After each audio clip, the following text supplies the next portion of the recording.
இன்று அமெரிக்க பெடரல் வங்கி எடுக்க போகும் முடிவே உலகளவில் தங்கத்தின் விலையை முடிவு செய்யும் என்பதால் உலகமே ஆவலுடன் காத்திருக்கிறது.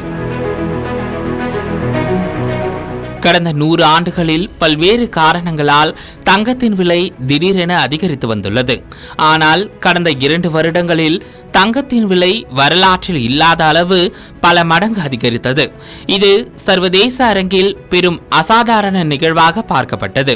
தங்கம் விலை இந்த அளவு அதிகரித்ததற்கு ரஷ்யா உக்ரைன் போர் மற்றும் அமெரிக்க அதிபர் டிரம்பின் கணிக்க முடியாத செயல்பாடுகள் ஆகியவையே முக்கிய காரணமாக பார்க்கப்பட்டது.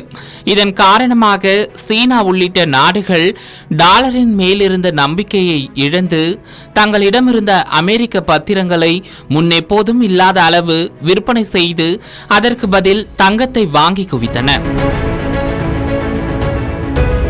இந்தியாவும் கடந்த 2024ஆம் ஆண்டு மட்டும் 77 டன் தங்கத்தை வாங்கி குவித்திருக்கிறது.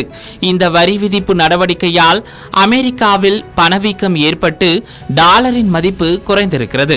இதனால் டாலருக்கு மாற்றான பாதுகாப்பான முதலீடாக தங்கத்தை கருதி அதில் முதலீட்டாளர்கள் முதலீடு செய்து வருகின்றனர்.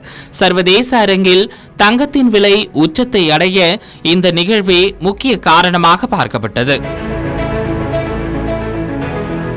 எனினும் இந்த ஆண்டு மே மாதத்தில் அமெரிக்க பெடரல் வங்கியின் தலைவராக கெவின் வார்ஷ் தேர்வு செய்யப்பட்டார். பணவீக்கத்தை கட்டுப்படுத்த வட்டி விகிதங்களை நிலையாக வைத்திருக்க விருப்பம் கொண்ட இவர் பதவிக்கு வந்த பின்னர் தங்கத்தின் மீதான முதலீடு குறைந்து அமெரிக்க பத்திரங்கள் மீதான முதலீடு அதிகரிக்க தொடங்கியிருக்கிறது. இதன் காரணமாக சர்வதேச அளவில் தங்கத்தின் விலை குறைய தொடங்கியது. இந்த நிலையில் இன்று அமெரிக்க பெடரல் வங்கி வட்டி விகிதங்கள் தொடர்பான தனது அதிகாரப்பூர்வ அறிவிப்பை வெளியிட உள்ளது. அமெரிக்க அதிபர் டிரம்ப் வட்டி விகிதங்களை குறைக்க தொடர்ந்து வலியுறுத்தி வரும் நிலையில் பெடரல் வங்கியின் முடிவு என்ன என்பதை அறிய உலக நாடுகள் காத்திருக்கின்றன. பெடரல் வங்கி வட்டி விகிதங்களை நிலையாக வைத்திருந்தாலோ அல்லது அதிகரித்தாலோ முதலீட்டாளர்கள் தங்கத்தின் மீதான முதலீட்டை குறைத்து டாலரில் முதலீடு செய்வார்கள். அது உலகளவில் தங்கத்தின் விலையை பல மடங்கு சரிவடைய செய்யும்.